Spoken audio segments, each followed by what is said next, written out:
Sympathizing with the immediate past Vice-Chancellor of the University of Benin, Professor Oshodi, over the demolition of his residence by the Edo State government, Chairman of the People's Democratic Party, Chief Dan Obi, described the action as anti-people. He said demolishing the former Vice-Chancellor's residence in the manner it was done amounted to using the machinery of government to oppress the people. Chief Dan Obi, who described the demolition as an attack on the federal government, alleged that the state government is acting in defiance of the law, since the issue of the ownership of the land is before a competent court of jurisdiction.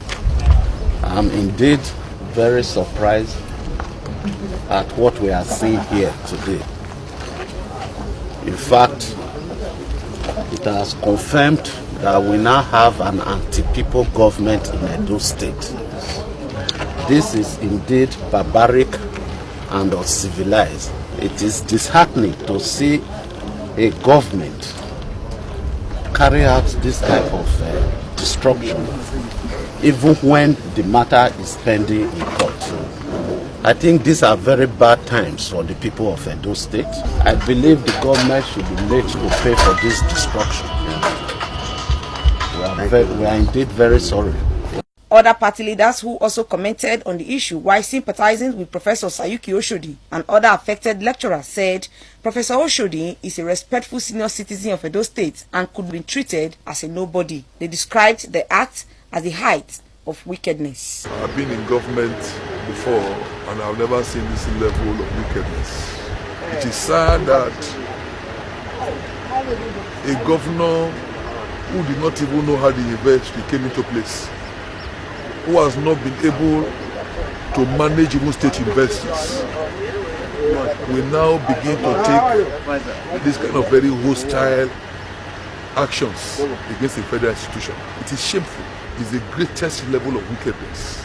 And even this property, was it not built by those state governments body? Why would they destroy it like this? I think those people made a big mistake in voting for this government. And by the grace of God, in February, the change will begin to occur. Not the change they are talking about, but genuine change. There's no word to describe it. This is wickedness.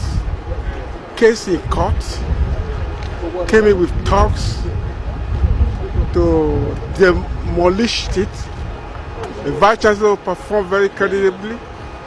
We have helped the state, and we're coming to destroy it.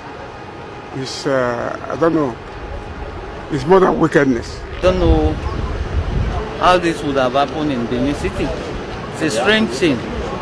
So, I don't know where it's coming from. But we just pray that God should take control. Appreciating leaders of Edo State chapter of the People's Democratic Party for the sympathy visit, Professor Oshodi, who said he has lived in the said building for the past 34 years, alleged that over 2,000 thugs invaded his apartment to carry out the demolition of the building. They came here physically, so it was not hidden. There were over 2,000 thugs. So I said, please, gentlemen, let me remove my book. They destroyed my book. You know, Professor, we don't have any other thing than books that I even have from primary school. They were there. They destroyed it. I've never seen this type of thing. It's terrible. It's unbelievable. You know, this is a devilish act. Yes. From what we are saying, they said this is just a tip in the iceberg. They want to take over one campus as well. So, me, I've left my own fate to God. I have nowhere to go to right now. I don't have a home. But I asked a question yesterday.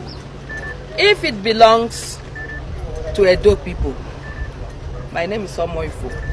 It's Omoifo, not Edo. At least I should have given the opportunity to prepare. In Edo State, I can boast of how many students that have passed through me.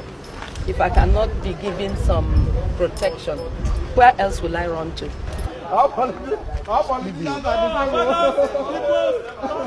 Some of the occupants of the affected building are already relocating, but to most of them, they are yet to decide on where to relocate to because the demolition of their houses came as a surprise to them, as they said they were not served any notice before the state government demolished their buildings. From Benin, I am Best in Biere.